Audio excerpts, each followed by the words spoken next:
wabarakatuh. Bismillah walhamdulillah wassalatu wassalamu ala sayyidina Muhammad ibn Abdullah al-qa'im bihuquqillah adada ma fi ilmillah salatan daimatan bidawami mulkillah wa ala alihi wa sahbihi ma taqadillah wa farrajahallah amma ba'du. Qalu subhanaka la ilma lana illa ma 'allamtana innaka antal alimul hakim. Wala haula wala quwwata illa billahil aliyyil azim. Rabbi shrah li sadri wa yassir li amri wahlul 'uqdatam min lisani yafqahu qawli. Rabbi shrah li sadri wa yassir li amri wahlul 'uqdatam min lisani yafqahu qawli. Rabbi shrah li sadri wa yassir li amri wahlul 'uqdatam min lisani yafqahu qawli bi jahi sayyidina Muhammadin sallallahu alaihi wasallam. La hadratin Nabil Mustafa Rasulullah sallallahu alaihi wasallam. Wala hadrati abaina wa ummahatina wa ajdadina wa jaddatina wa amamina wa ammatina wa khalina wa khalatina wa ikhwanina wa akhwatina wa qarabatina wa jiranina wa man ahabba wa sana ilayna wa lida bil huquqi alayna wa li jamil muslimin wal muslimat wa mu'min mu'minat wa nakhusu khasatan la hadrati Syekh Abi Abdul Mu'ti Muhammad Nawawi bin Umar Al-Jawi wa la hadrati al-Imam Al-Habib As-Sayyid Abdullah bin Al-Husain bin Tahir bin Muhammad bin Hashim Ba'alawi wa ila hadrati jamil muslimin wa muslimat wa mu'minin wa mu'minat syai'lillahi lana wa lahumul Fatiha.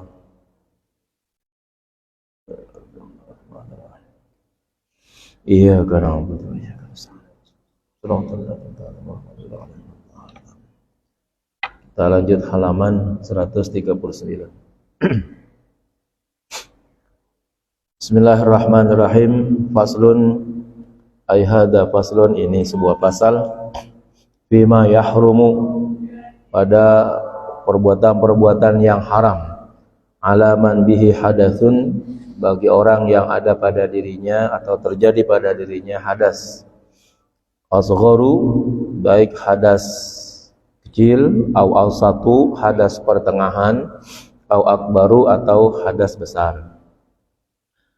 Hadas kecil itu yang wajib dihilangkan dengan berwudu, ya, buang angin, buang air kecil, buang air besar, itu namanya masuk dalam kategori asghar. Hadas ausat itu adalah junub, ya, keluar sperma berhubungan dengan istri, suami, ya, itu namanya ausat. Hadas besar itu ya haid, nifas. Namun penyelesaian hadas ausat dan hadas akbar sama, yaitu dengan cara mandi hadas besar, ya, hanya dibedakan dari segi namanya saja. Wa manin taqada wudu'uhu, siapa saja yang wudunya batal, min balighin, tapi dia udah masuk dalam kategori orang yang sudah baligh, wa ghairihi, atau tidak baligh. Anak kecil juga begitu. Anak kecil kalau kentut batal salatnya, wudunya gitu, ya, salatnya juga batal. Ma'ada daimal hadas, selain orang yang senantiasa berhadas. Wa faqidat tahurain, dan orang yang tidak menemukan dua alat bersuci, yaitu air dan debu. Air dan debu tidak ditemukan di daerah tersebut. Nah, itu berarti dia namanya faqidat tahurain. Apa kalau begitu? Haruma alaihi salatu, maka haram baginya melaksanakan salat. Fardhan, apakah salat fardu, au naflan, atau salat sunnah, au salat janazatin, atau salat janazah. Wa mitluha, sama seperti salat, sajdatut tilawah, sujud tilawah, sujud ketika mendengar ayat-ayat Al-Qur'an yang di dalamnya memerintahkan sujud atau melarang takabur. Nah, itu satu kehebatan tersendiri itu sujud tilawah, ya.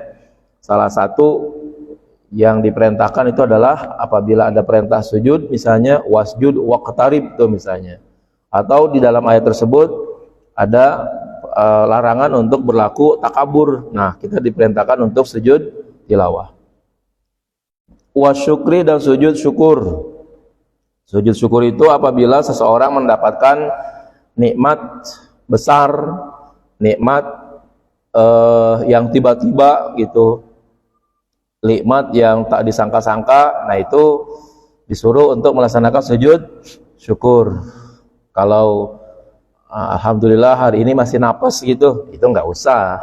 Dari kemarin juga masih napas ya kan, itu ya, jadi nggak usah. Kalau itu nikmat yang memang sudah Allah program, ini tiba-tiba dapat sesuatu yang sangat luar biasa, selamat dari bencana yang sangat luar biasa, orang pada mati, kita hidup sendiri ya. Contoh lagi apa nih, tur ziarah gitu misalnya ya, tuh mobil nyebur ke jurang tuh ya, connect ya, orang-orang yang ada di dalam itu pada mati semua, kita hidup sendirian ya. Nah itu namanya syukurnya itu di situ tuh kita dimintakan untuk melaksanakan sujud syukur. Nah ini sama dengan sholat, sujud syukurnya wajib dengan menggunakan wudu. Jangan, ini mazhab Syafi'i ini ya, kita kalau mazhab Syafi'i jangan ya tiba-tiba saja begitu ketika dapat sesuatu yang luar biasa sujud di situ misalnya ya.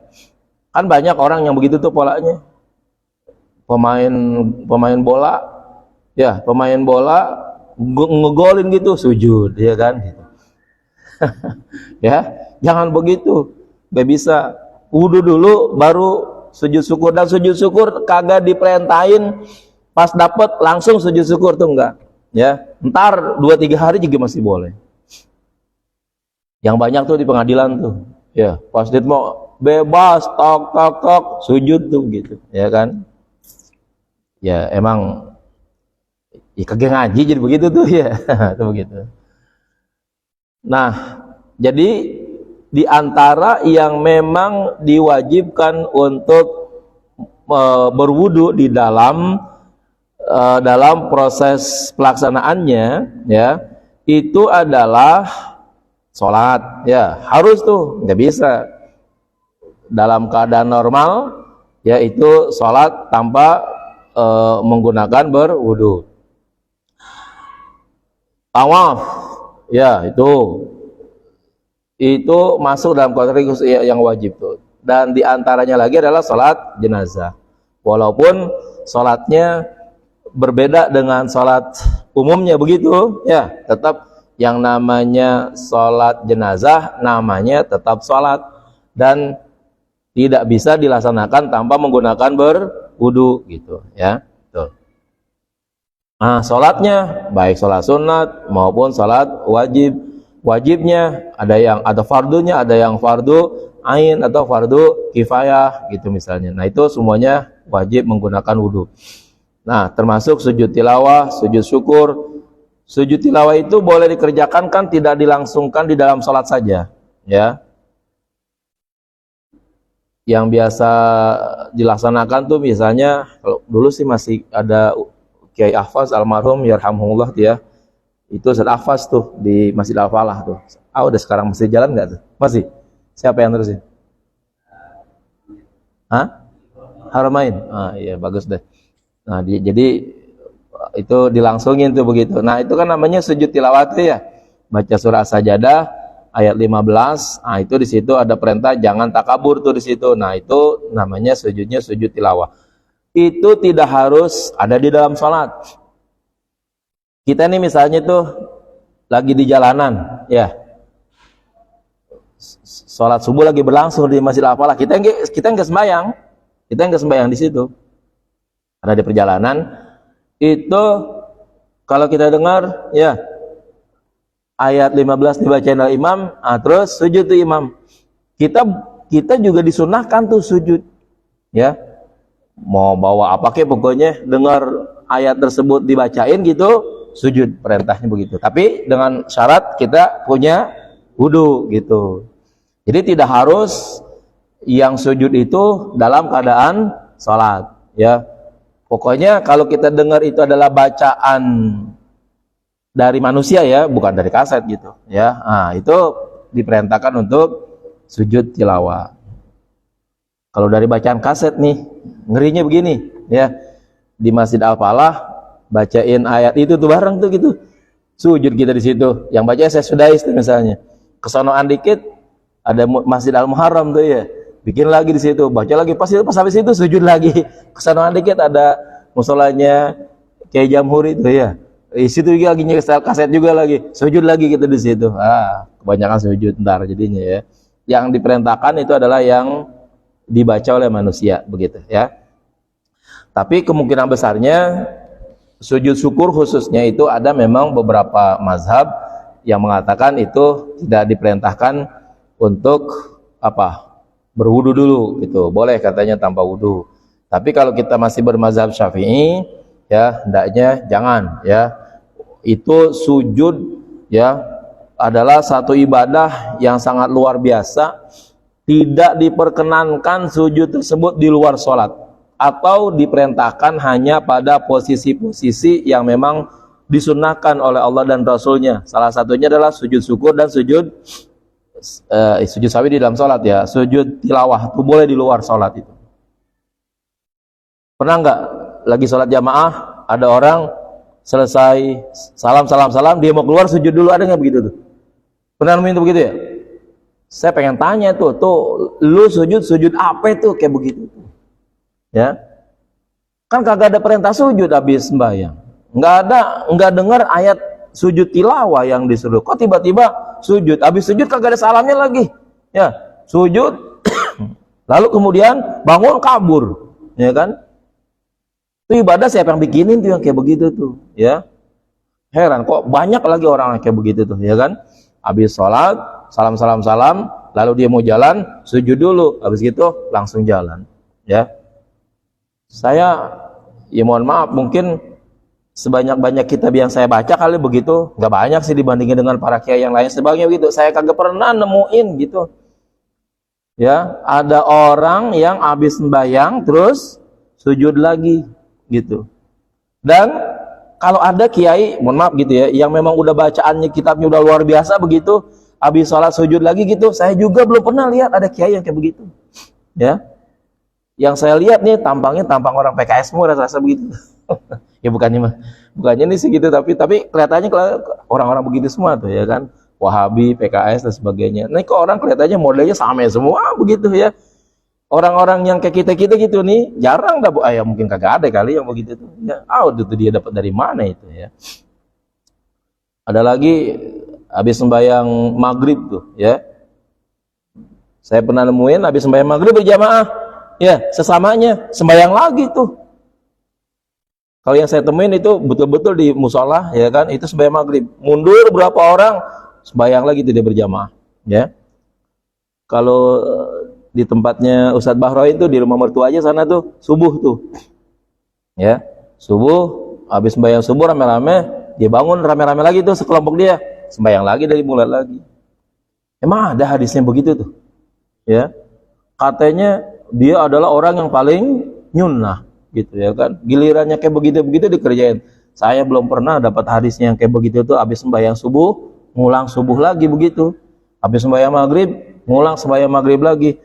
Emang kesalahannya ada di mana begitu ya, kecuali imam salahnya sangat luar biasa begitu, itu juga bukan caranya ya melanjutkan sholat terus lalu kemudian bikin sholat lagi. Ada imam nih baca Fatihahnya beledak-beleduk dah begitu. Alhamdulillahi rabbil alamin ar-rahmanir rahim. Salatnya berhenti, yang tahu ya kan memutuskan salat dengan cara apa? Mufaraqah. Sembahyangnya tetap di situ. Jangan ini sembahyang terus-menerus, habis sembahyang lagi kemudian salat lagi, bikin lagi. Emang ada perintah kayak begitu, ya. Kalau ada orang imam salah, mufaraqah saja, ya.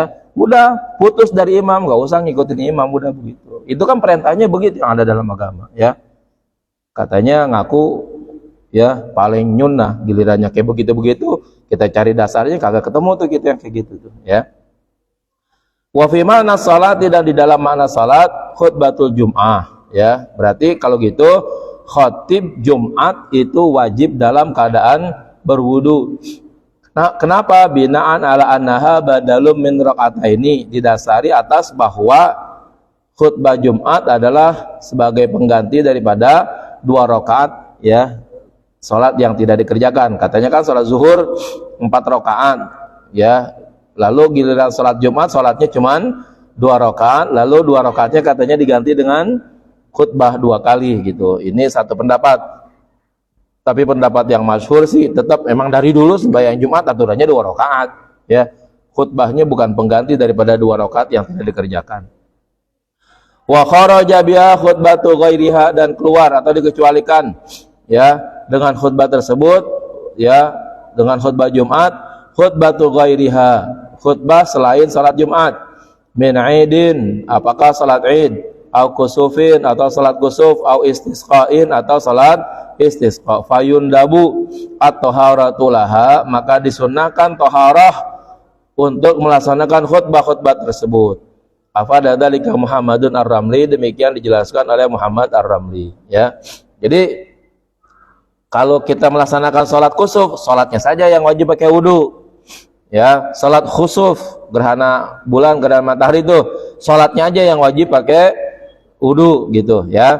Kemudian salat istisqa, salat minta hujan ya, itu salatnya saja yang wajib pakai wudu. Salat Idul Fitri, salat Idul Adha, yang wajib pakai wudu hanya salatnya saja. Habis gitu khutbah, baik yang menyampaikan khutbah ya, belum tentu imam ya, yang menyampaikan khutbah siapa saja yang diatur oleh masjid tersebut, dan makmum ya, hadirin itu yang dengerin itu tidak wajib ya menggunakan atau dalam keadaan berwudu, tapi sunnahnya begitu ya, sunnahnya berwudu ya. Nanti tawaf begitu juga, sa'inya tidak usah pakai wudu juga nggak apa-apa begitu ya. Nah ini yang perlu kita perhatikan tuh. Jadi kalau kita misalnya sholat Jumat nih ya, terus kentut di waktu imam lagi khutbah, buru-buru buru-buru wudu, karena kita termasuk yang terkena taklif untuk dalam keadaan wudu ya, ketika mendengarkan khutbah Jumat tadi. Kan khutbahnya kan masuk dalam kategori ibadah di situ ya. Pas kentut, ntar aja lah, udah habis baru wudu ya kan, sambil cari sop terakhir gitu misalnya ya kan. Kan kalau udah habis wudu dapatnya di dekat kolom kalau begitu kan. Nah, jangan ya. Kalau merasa batal lagi sholat Jumat, udah ya wudu buru-buru gitu ya. Yang berikutnya adalah as-salatu wa tawafu ya, melaksanakan tawaf bi anwa'ihi, dengan macam-macamnya tawaf, fardan au naflan, baik tawaf fardu ataupun tawaf sunnah, walau fi nusuki, sekalipun dalam ibadah haji, li annahu fi makna salati, karena tawaf itu adalah dalam makna salat ya. Kata Nabi, at-tawafu bi manzilatis salah, tawaf itu sekedudukan dengan salat. Nah, lanjutan hadisnya bilang hanya saja tawaf boleh ngobrol, kira-kira begitu tuh ya. Kalau kamu ngobrol, maka ngobrollah yang baik-baik begitu. Jadi di dalam tawaf bebas kita mau melaksanakan yang bagaimana saja begitu, yang penting tidak membatalkan aturan tawafnya gitu ya. Tawaf ada yang fardu, ada yang sunnah ya. Tawaf kudum, nah itu wajib ya. Terus tawaf ifadah itu wajib. Tawaf wada, nah itu ada yang bilang masuk dalam kategori manasik, ada juga yang bilang tidak kategori manasik.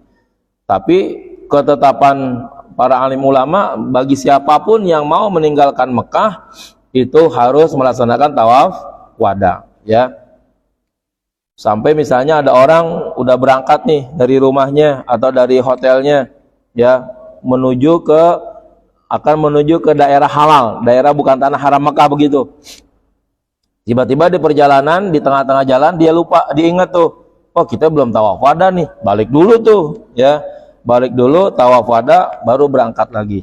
Pokoknya kalau kita meninggalkan tanah haram ya, Mekah itu sampai ke perbatasannya itu kita diperintahkan untuk melaksanakan tawaf wada. Tapi kalau kita masih berkeliling di sekitar Mekah itu tidak diharuskan begitu untuk tawaf wada.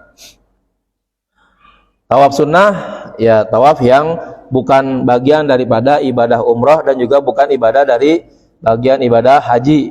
Kapan tuh? Ya kapan saja kalau kita mau. Pakaiannya juga tidak harus memakai pakaian ihram. Bebas aja juga seperti kita lagi begini nih, udah ambil tawaf, nggak jadi masalah ya, boleh seperti itu. Yang berikutnya wahamlul mushafi, dan haram membawa mushaf. Wa mithluhu fi dzalika ma kutiba lidirasati kalauhin.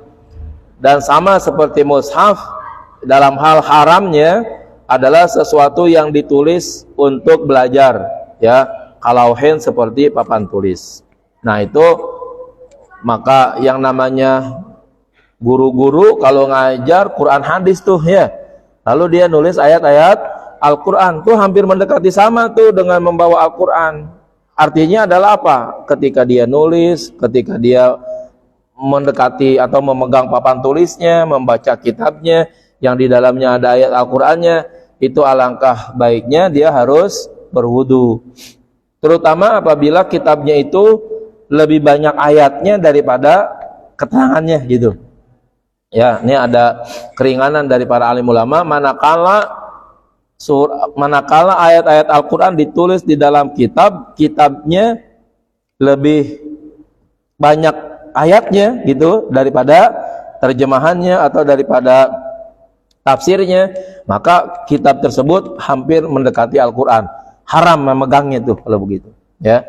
Tapi kalau kitab Al-Qur'annya hanya ayat-ayat, hanya kutipan-kutipan begitu ya dari Al-Qur'an, lebih banyak keterangannya daripada ayatnya. Yang sedemikian itu masih boleh karena itu dianggap bukan Al-Qur'an ya itu. Wa mahallul hurmati, dan tempatnya haram ketika kita tidak berwudu tuh haram memegang Al-Qur'an, menyentuh Al-Qur'an malam tad'ud daruratun, malam tad'ud darurat, selagi belum ada permasalahan yang memanggil menjadinya sebagai satu tindakan darurat ila hamlihi, kepada membawanya. Artinya nih kondisinya sih normal di tempat satu keadaan di satu waktu di mana ada Al-Qur'an diletakkan tanpa ada halangan, tanpa ada yang menjadikannya terhina dan lain sebagainya. Al-Qur'an tersebut ada di tempatnya, kitanya nggak berwudu, haram megang-megang itu gitu.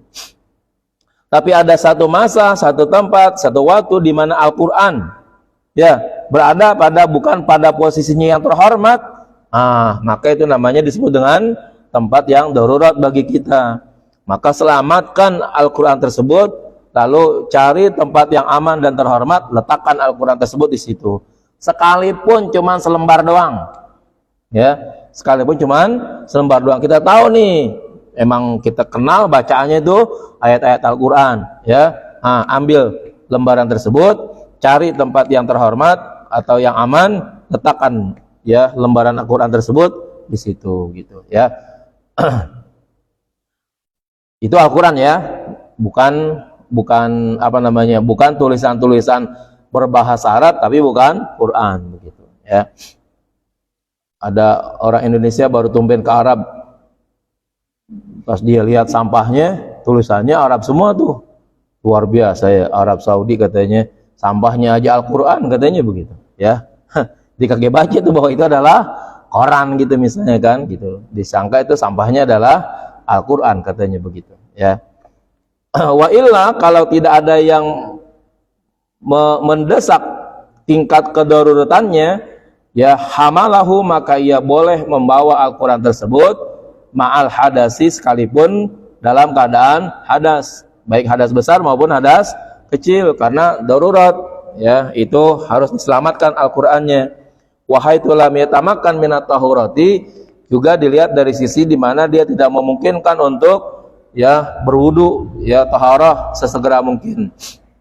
Di jalanan nih kita lihat ada lembaran Al-Qur'an ya, wah ini kudu wudu dulu nih ya kan, wudunya 2 km baru ketemu orang, baru ketemu masjid, pas balik lagi situ mana dia itu lembaran Quran, kagak ada ya kan.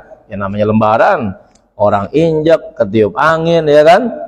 Maka lebih baik ambil dulu tuh ayat Al-Qur'an, letakkan di tempat yang aman. Kalau kita bawa tas, masukin ke dalam tas ya, bawa pulang, jangan sampai ya kita letakkan di satu tempat yang mungkin ada lagi orang atau angin atau apa yang kemudian akhirnya ya melepaskan kembali. Sebaiknya kalau begitu bawa pulang itu enaknya ya gitu.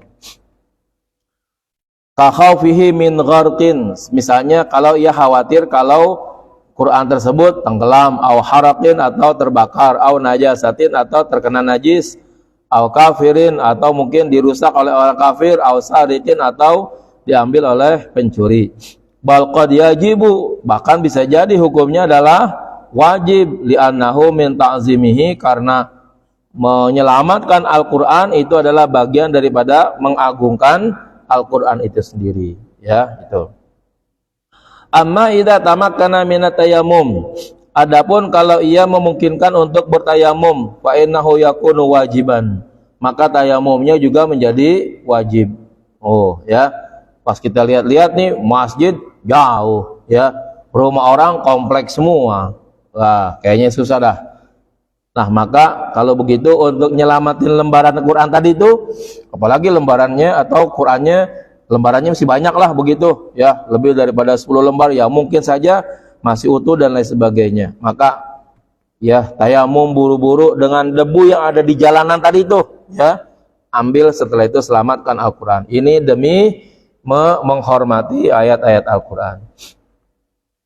Wa kahamlihi tahrikuhu min makanin ila makanin akhar, sama seperti membawanya adalah menggerakkannya atau memindahkannya dari satu tempat ke tempat lain, fayahrumu, maka itu juga hukumnya adalah haram. Wa yajuzu hamlu hamilil mushafi, dan boleh ya membawa orang yang juga membawa Al-Qur'an. Afada dzalika kulluhu Muhammadun Ar-Ramli, ya, yang demikian itu dijelaskan oleh Imam Ar-Ramli. Anak kita nih, ya, masih kecil, belum balik, bawa Al-Qur'an karena dia masih belajar, ya kan, tuh anak kita gendong begitu tuh boleh, ya, bukan kongkong kita gendong gitu, ya kan begitu katanya nih, ya, orang bawa Al-Qur'an boleh katanya bawa Al-Qur'an, tuh kongkong kita gendong begitu, ya, kalau dikeplak kepala kita jadi, ya kan, gitu. Nah, yang memungkinkan adalah anak kita, ya kan, cucu kita, dia mau ngaji sama gurunya, ya, nah, terus untuk sampai ke pengajian, ya, itu kita gendong, kita dukung gitu misalnya, biar dia mau ngaji gitu, kita anterin. Nah, itu yang kayak gitu tuh modelnya, ya. Nah, nih kalau ada orang udah tua, ya kan, kita gendong untuk bawa Al-Qur'an, ya salah kalau begitu.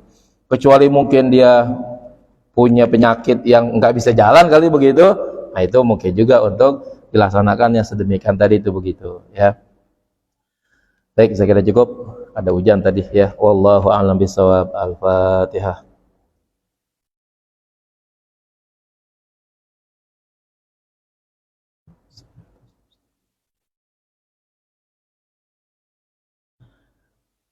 Bismillahirrahmanirrahim. Alhamdulillahirabbil alamin. Allahumma shalli ala sayyidina Muhammad wa ala ali sayyidina Muhammad.